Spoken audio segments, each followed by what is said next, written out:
Alright team, welcome back to the channel. Another month has rolled by. Can you believe? August already. You can't stop that month. And another thing you cannot stop is the LVD Sport Top 20 rankings. We're going straight in once again with the top 20 rankings in the heavyweight division in reverse order. Let's not mince around our words. Let's get straight into the content and start off, as always, as we do with these things, with number 20. Number 20 this month, the same as last month, Otto Warland, still hanging on by his fingertips. The big Swede needs a victory of some description in his next contest. After having some notable defeats, he's got to that point now where he just needs a victory of any sort, just to keep his hand in and then move on to the inevitable big fight, or next big fight rather. As for the guys who are bubbling outside of Otto Warland, should Bakadir Jalov, Richard Riakporhe, Richard Torres, or Lawrence Okoli, or maybe even, how about this one? If you're going to go on achievement and what they've done in recent past, because Torres hasn't beaten anybody of any note to get inside the top 20, in my opinion, nor has Riakporhe, whose heavyweight career has only just really launched. Lawrence Okoli seems to be putting on the size, but his dedication seems to be put in question. You can't really put him in the heavyweight rankings based on what he's done in that division thus far, especially after that horrible performance against Kevin Lerena. So I think, in my opinion, almost by default, Otto Warland clings on to his place. He has, admittedly, he's lost just about every big fight he's had, but he has crossed swords with Tyson Fury and put on a reasonably good performance. Even stuck the nut in, which is quite brave of him. And the losses to Joshua and Chisora do hurt him, hence why he's number 20. But he has fallen quite considerably. I think I had him as high as about number 13 or 14.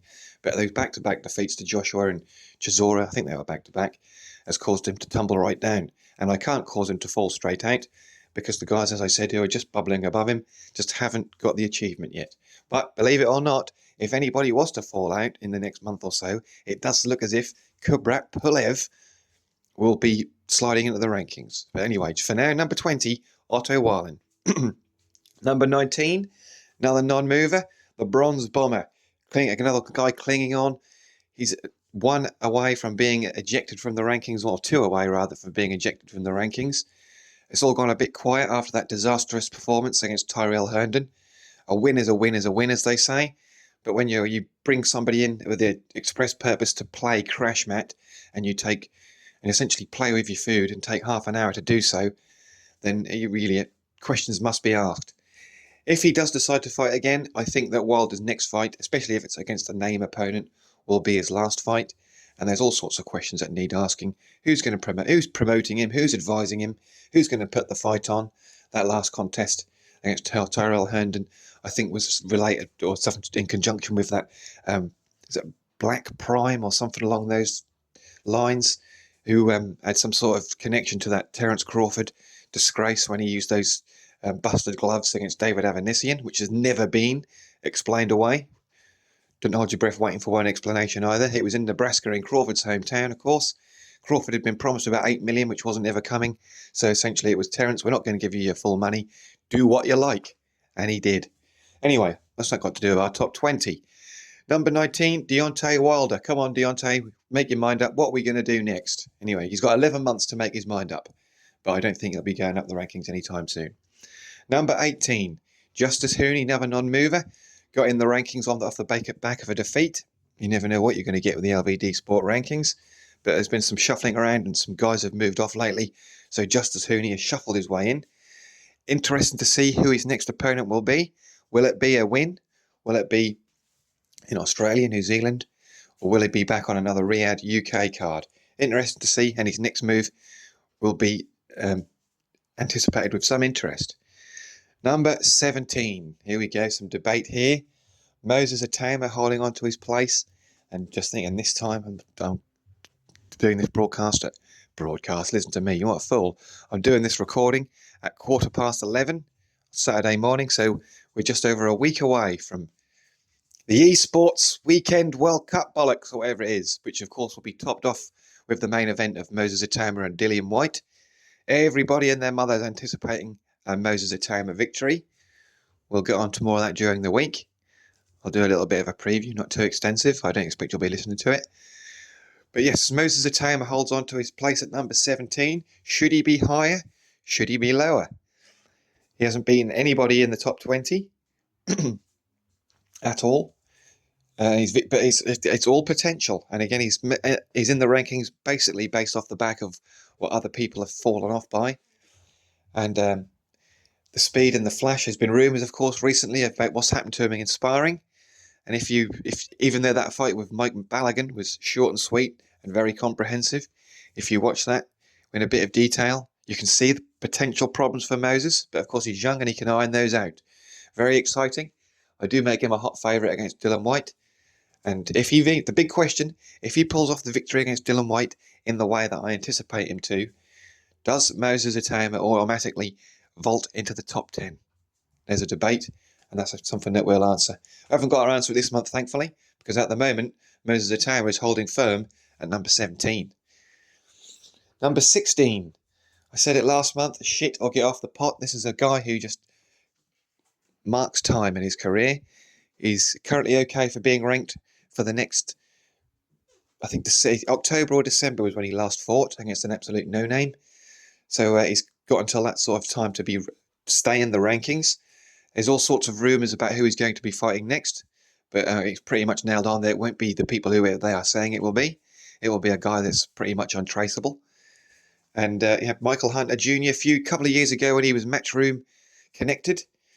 He was fighting Alexander Povetkin and all that type of game. He seemed as if he was potentially could have been maybe an Anthony Joshua opponent. I always think Eddie Hearn screwed up big time by not putting Michael Hunter Jr. in the opposite corner when Joshua made his debut at MSG. But Michael Hunter Jr., number 16, again, I would say we await his next move with interest. I've said that a couple of times today, but it's not true. I don't think many people are interested in Michael Hunter Jr. and what he does. But yeah, make a big fight and we'll definitely watch. Anyway, Michael Hunter Jr. working his way down the rankings in the LVD Sport Heavyweight Top 20, number 16. Number 15. Now this one is one of the many in the top 20 at the moment, misnomers. Joe Joyce. He's on a hell of a losing run. It's debatable whether he should be as high as 15, but this is where we've got him. What needs to be said, really, what hasn't been said so far.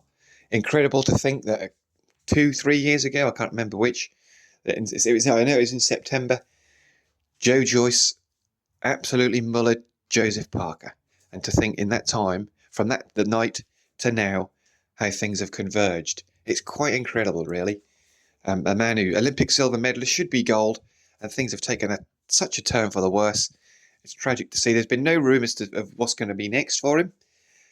I think my advice would be a long rest, which looks like what's happening. And then I'd dip my toe in, off TV. I would go in, 2 or 3 fights, Doncaster, that sort of way. It just streamed on platforms which no one's going to search out unless you are hardcore Joe Joyce followers or family or friends. And then just see if the desire is still there. Just get a couple of motoring wins, just whiz through everybody, almost like George Foreman's comeback when he started his comeback in '87. That sort of thing. See if it's there. And then if it's not, go away quietly. But I bet he doesn't. I bet he takes one more big fight for a big payday, and who knows what could happen. But enough of my rambling on that score. Joe Joyce, number 15. Number 14, holding strong, the Nigerian Nightmare, F.A. Ajagba. To me, is quite limited. And I think he's another guy that I think his rating flatters him somewhat. Draw with Martin Bacoli. It almost seemed like a victory, such was the performance. The draw with Martin Bacoli should have, in my opinion, opened up a couple of doors for him. For me, in my opinion, Anthony Joshua versus F.A. Ajagba is an absolute natural. If there's a fighter who Anthony Joshua can get a guaranteed win against, look good against, and also get some credit in the bank because Ajagba has some sort of notoriety on the internet, at least, despite his limitations. I think Ajagba is a perfect victory in the making for Joshua, and you could even do Nigeria versus Nigeria at the core of it. How about do it in Africa? One African fighter against an African rooted fighter in Africa. They've been saying they're going to do it, but let's see it. Come on. Joshua Ajagba, you heard it here first. Number 14, F.A. Ajagba. Number 13, I've said it before and I'll say it again. This is a slightly deceptive ranking. Frank Sanchez, the slick Cuban. is only there because he got his victory over Rafael Jagba, and even though that was a couple of years back. His losses since then have exposed his limitations big time. He's another guy who seems to like to take fights off TV, gauge where he is at the moment at that particular time. And I think he also has connections to PBC, and with their limited schedule, you're not quite sure what they're going to do next. I'd imagine also with his loss on Riyadh season shows that Turkey's not too enamoured to get him on anytime soon. You know what Turkey's like. He picks you up and throws you down as quick as you can blink. So Frank Sanchez, we await his next move. Nothing confirmed that I'm aware of, but it's getting to the point now where he needs to make serious moves, or he will be falling down the rankings at the very least. Number 12. This one's caused a bit of conjecture. Fabio Wardley. He should be a little bit higher as the general consensus. However, he's number 12 because he hasn't beaten anybody higher than himself. Of course, if he would be there. But Fabio, that amazing victory over Justice Hooney, it did paper over the cracks. You can see some changes. Fabio seems to be associating himself with a totally different team. His fighting style, which is nothing to complain about. I'm not making that a negative. I'm just stating an observation. When you couple that with a new team, and you couple that with the fact that Fabio's fighting style seemed totally different in the Hooney fight. It seems as if he's making a conscious effort to fight a totally different style, and it almost backfired. I do think that the unlicensed set about him, let's get on it type of way of going about his way in the ring, I think that is going to expose his limitations as he goes up the ladder. But I do think we're now getting to the realm where he's going to start fighting every 4, 5, 6 months, as opposed to every 3 to 4. They're going to tell us that he's a star before he's quite made it. Not that there's anything wrong with that, because boxing needs stars. But we're going to get force-fed something that isn't quite true. But his next move, as I keep saying, is an important one. Who's it going to be next? We know it won't be against Dillian Whyte, because Dillian has managed him, or still manages him in the past. And there's some names that we're going to come out throw out in the next few minutes who are ranked in the top 10, who would match up very well, I think, with Fabio Wardley. But who do you want Fabio to go up against next? He is at the moment, he's a hot property, and he's a UK ticket seller as well. Who would have thought this?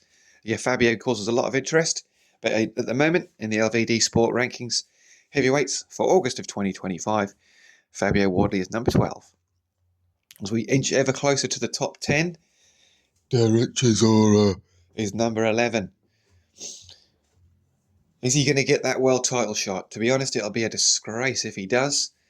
And the belts will have to be fragmented for it to happen, which I think Turkey wants to happen. I think, if you're asking me, Turkey's a bit cheesed off with Usyk at the top. The white guy defusing all the other guys. The markup will go, and we'll get there. We'll get to Usyk when we get there. At the moment, we're concentrating on Derek Chisora. Derek, again, is one more. Hopefully it is. The sooner the better. If he fights a live body, it's going to be painful to watch. If he fights a young live body with a purpose, could you imagine Bakadir Jalal versus Derek Chisora? My goodness. So yes, fingers crossed it would have been a Dillian Whyte situation. The final chapter, that's asking to be done. That's money in somebody's pocket, I think. But at the moment, we await to see what's next. It won't be what we think it will be, I don't think. It will be something underwhelming. And I'm getting a bit fed up with Derek on these panel shows and that, because his manufactured way of acting unhinged is going to come back and bite him on the backside. Either that or the CTE's taking grip already. And I think things are going to get worse for Derek when he retires. But anyway, it's a social commentary that nobody asked for. Number 11, Derek Chisora. Number 10, Dillian Whyte. We break into the top 10 rankings. The top 10 heavyweights according to the LVD Sport rankings. The formula, which I use, which is basically not a formula at all. Number 10, Dillian Whyte. 1 week away from his next fight against Moses Atama. If he wins, does Moses get straight into the top 10, or do we do some consideration, some filing around? The things that I've got, my concerns as regards to Dillian Whyte at the moment, it is quite clear that the man has changed his preparation. He seems to have lost at least 20 pounds of mass. Make of that what you will. Is this a cash out? Is Dillian Whyte going to flop inside that ring as soon as he takes a half-decent shot? Is his physical condition right now saying, I haven't bothered to apply myself the way I usually do. I haven't spent the money that I usually do. Hence, look at the way I'm looking at the moment. I'm just going in there, and as soon as Moses starts throwing the shots, the white flag's coming out and I'm laying down. That is a potential, the way his shape is. Or, the flip side of the coin, he's got himself into absolutely tip-top condition, hasn't bothered with the peds at all, and is going to put in a hell of a performance and is going to upset the apple cart against Moses Atoma, even though he is higher ranked than Moses, because I think you'll find that Moses will be the favourite on the night. It's interesting. It's all very interesting. And that, rather than the matchup of the skills and how's the fight going to go, it's more of a case of which Dillian Whyte is going to turn up on the night, as opposed to how the fight is going to go and how long it will last. But yes, Dillian Whyte, many people are suspecting that next Saturday will be his last fight in the boxing ring. We shall find out. Dillian Whyte, bit of a misnomer, bit of a deceptor. He is number 10 LVD rankings. Number 9, Martin Bakole. The one thing he's done well in the past few months is put on the pounds. It's quite clear that Riyadh season money has changed him, but then again, you can't blame him. This is a man who's been fumbling around in the dark for next to nothing for so long. His best performances have been in the sparring ring where nobody's ever seen them, and he's probably ironed out a fair few fighters. That performance against Jared Anderson was awesome. I was really impressed with that. He was almost punching through Anderson at some points. Incredible. And that was the type of performance where you can see that other heavyweights were saying, no thanks, don't want no part of that. You bring no money and you're bloody good. I want no part of you. And then he took the Joseph Parker Munt fight on short notice, and everybody was queued up then. They could see if you hit him on the top of the head, he might wobble and go. And then the listless performance he gave against F.A. Jagba for such long periods of that fight just went to show that his desire is dulled. The fighting blade, I think, is somewhat dimmed, and it's a bit of a shame because he hasn't had that signature performance that his skills deserve. But yes, Martin Bakole, number 9. Number 8, Big Bang Zhang. The loss to Caballero has damaged his brand somewhat.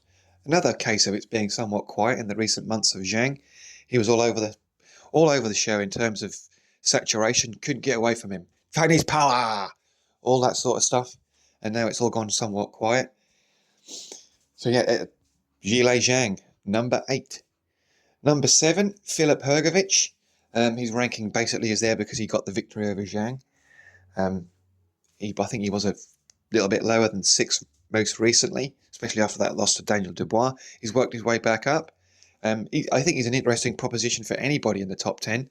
I also think he's an interesting proposition for Moses Atoma, but I think he's a little bit too much of a high risk, low reward type of deal for Moses. I think Moses fights, if he was to score the victory over Dillian Whyte, I think his fights are more or less mapped out for him, I would have guessed, until he wins the championship, and I don't think Hrgović would fit on it. I wouldn't mind seeing Hrgović versus Caballero, Hrgović Bakole.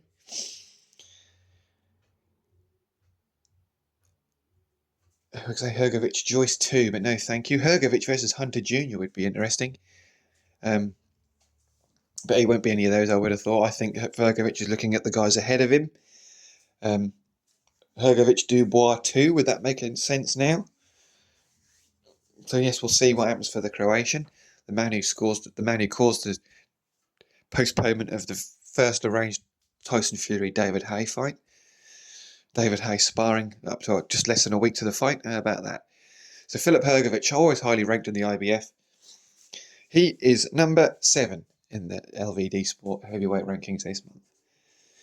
Number 6, Anthony Oluwafemi Joshua. Well. The Tin Man, eh? Cool. Every excuse under the sun to hide the fact that he doesn't want to get in the ring because he's so traumatised about what happened almost a year ago at Wembley Stadium. He's been injured, but no one would tell us what the injury was. I think he's been injured again. We still didn't find out what the injury was. He's been having some time off.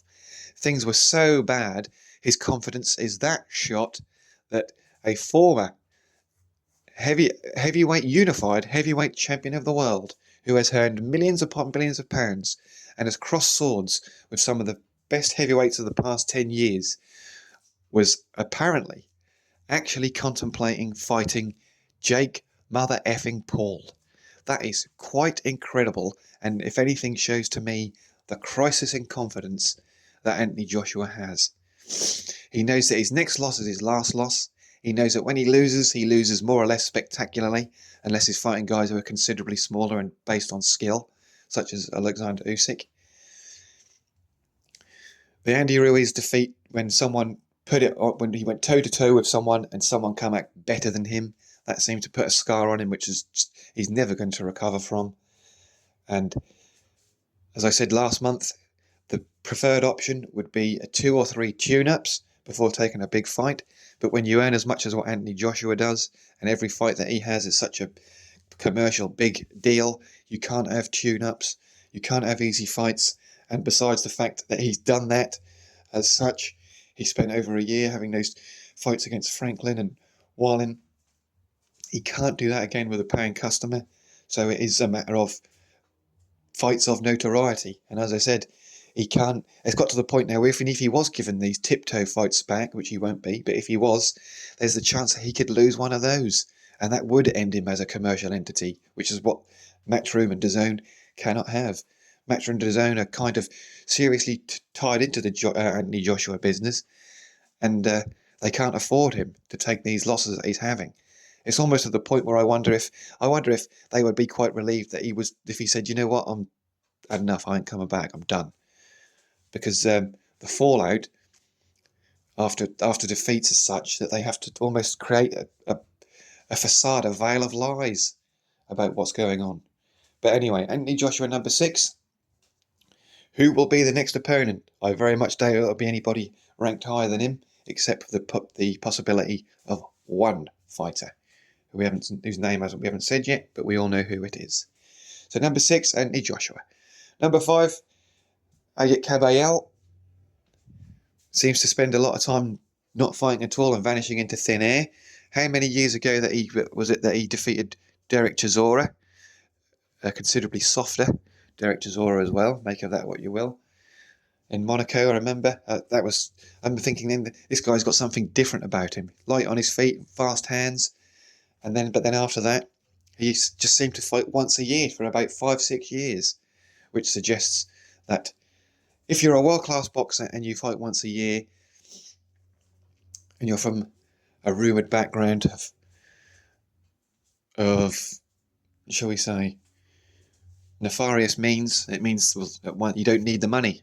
You're earning money for other things, which I think is what Kabayel's problem is. Or not problem, it's a blessing. But hopefully he won't be thinking, God, I wasted a big chunk of time when I could have done this, this and this. But yeah, we need a big fight for him soon. Kabayel versus Parker, Dubois, Fury or Usyk is a winner. He's earned any of those fights. Obviously, he's earned a title fight of some description, which he will be getting, but it's a matter of when. Does Usyk want to take that risk? Is Kabayel a big enough name? Will the purse be enough? Who knows? But yeah, Agit Kabayel. LVD Sport Heavyweight Rankings, number 5. Number 4, Joe Parker. As we say, tucked away in Ireland. Last month I made this remark and nothing has changed there. Will Parker Usyk happen? Seller have said they don't want it. It's basically what they're saying is Parker and Usyk doesn't float our particular boat. The only reason that Seller got into boxing in the first place, they wanted Fury Joshua. They've tried whatever they could to get that fight over the line. They wanted that fight front and centre with the heavyweight championship on the line in Saudi, the eyes of the world watching.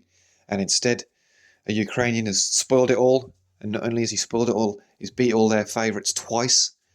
And has basically rubbed their Saudi noses in it. And now the Saudis have done what they normally do. But we'll talk about that in a minute. Joseph Parker is so deserving of that World Heavyweight Championship fight. But who's going to put the money up? If the Saudis aren't going to do it, which entity will do so? But Joseph Parker, if he doesn't fight Usyk next, or he doesn't fight for the Heavyweight Championship next, there's something wrong. Who knows what's going to happen? And shout out to Andy Lee and Amazing Island training camp. There's a hell of a lot of characters going on there, but it seems to be the one to go at the moment. And also with it being an island, I wonder if UCAD testers can actually go over there and do what they're supposed to do. Number 3. Here we go. This could be quite not controversial because we know who it's going to be now. But number 3, I've decided to hold firm with Daniel Dubois. He may have been comprehensively rattled through by Alexander Usyk, but I think that it's only fair that he holds on to that place. The only reason he would have dropped anything was simply because he lost to the number 1 guy, which I think is not justification enough to make him drop down. It wasn't like a complete shellacking knockout out for the world, chalk outline around Dubois' body after the event. None of that. But I do think that I do think that Daniel Dubois' rankings journey will go downwards over the next few months and years. I think 3 is as high as we're going to see him. What interesting fights out there for him? Who would you like to see Daniel Dubois against? Daniel Dubois versus Caballel would be interesting. Dubois versus Parker, square that away. I would like to see that. Dubois versus Zhang would be quite a good watch. Dubois versus Bacoli, that would be pretty good. Dubois versus White Chisora, I think we'll leave that. Dubois versus Wardley would be fascinating, I think. So there's enough for him to be getting through there. And how about at some point a crossroads fight, Dubois versus Moses Itauma? There's another 4 or 5 years worth of fights for Daniel, but he's earned the money, and I'm not sure if the desire is going to be there. But for now, I've decided to keep Daniel at number 3. Number 2. Many people are disagreeing, keeping Tyson Fury in rankings, but I'm going to do it. He's last fought in December, so he's going to be ranked until December. If he doesn't make an announcement if he hasn't got a fight arranged by then I will remove him. Not that he's going to be too bothered, I would have thought, but I think that's only fair. You never know what he's going to do from one day to the next. Yesterday he's definitely finished, and tomorrow he could be announcing a 4th fight with Derek Chisora. Who knows? But I'm opting to keep him there for the time being, and I do think, despite what he says and does, he has earned it. So yeah, Tyson Fury retains number 2, which means, of course, the cat, the final graduate of the Charlie Zelenoff School of Arms, the undisputed champ, the King of Kings, Alexander Usyk, a man so good that those that organise the sport are trying to find ways to get him to go away. Will they pay him off to vacate the belts? I think they would do that if it wasn't for the fact that the options for what the vacant belt fights would be aren't particularly appealing. You know how those governing bodies work. I think, as I said before, Derek Chisora is up with a shot of getting an IBF championship shot should Usyk vacate that belt. So interesting times. Will Alexander fight Parker? That's the fight which is up next. But if the Saudis aren't going to put the money up, what are you going to do? Who are the Saudis going to anoint? It'd be interesting moves to see what happens when next Saturday comes to pass. If Moses does what I think he's going to do, if Moses goes in there and smashes, that sounds a bit strange, smashes Dylan White out there in 2 or 3 rounds, then I'm pretty sure you'll see Turkey in the ring anointing him the next big thing. We want to do Usyk versus Itauma next. That's what he'll say. My Turkey impression, by the way. That's the fight that he'll call for. You can see that Turkey's reactionary, and how different he has changed since since he first got into the sport. The plans and what's happened to him, and the things he says and the way he says them. It's a bit tragic that the Saudis, when they've thrown their money around, they thought the reactions and the responses and the outcomes they would get would be what they wanted, and it hasn't happened. And just like they did with F1, with F1 they tried to manipulate the result, and now they're trying to bend the sport to their will, talking about changing scoring criteria and decreasing rings. And although it's been said that it was a joke, in that interview with Mike Coppinger and Rick Reno, Turkey did say that there were people coming in with hydraulics to show him how this whole thing would work. I'm guessing that the hydraulics were crap and it didn't work, so now he's going to say it was all a joke. But I am rambling. I've been going rambling on long enough. If you've made it this far, you deserve, as I always say, you deserve 2 medals and a pat on the back. I've been going on for bloody ages. But anyway, keep an eye on the channel. You never know what's going to come up on here. It's always boxing related. I'm always doing community posts of stuff in my archive. And if there's any top 20 rankings or anything you'd like to see, I don't recommend it though, it could last about half an hour, please let me know. I'll do a top 20 in any weight division there is. Might do some historical stuff later. I will probably do a preview of some description of the Saudi card next week. But anyway, thank you very much for listening. I've done this all off the top of my head, no notes, walking about the house right now. All I've had is just a piece of paper with my top 20 on it that I've just referred to every so often. So that's all. Thank you very much. Subscribe to the channel if you like it. Here we go, LVD Sport. Thank you very much for listening. Until next time, keep your gloves up and your chin down.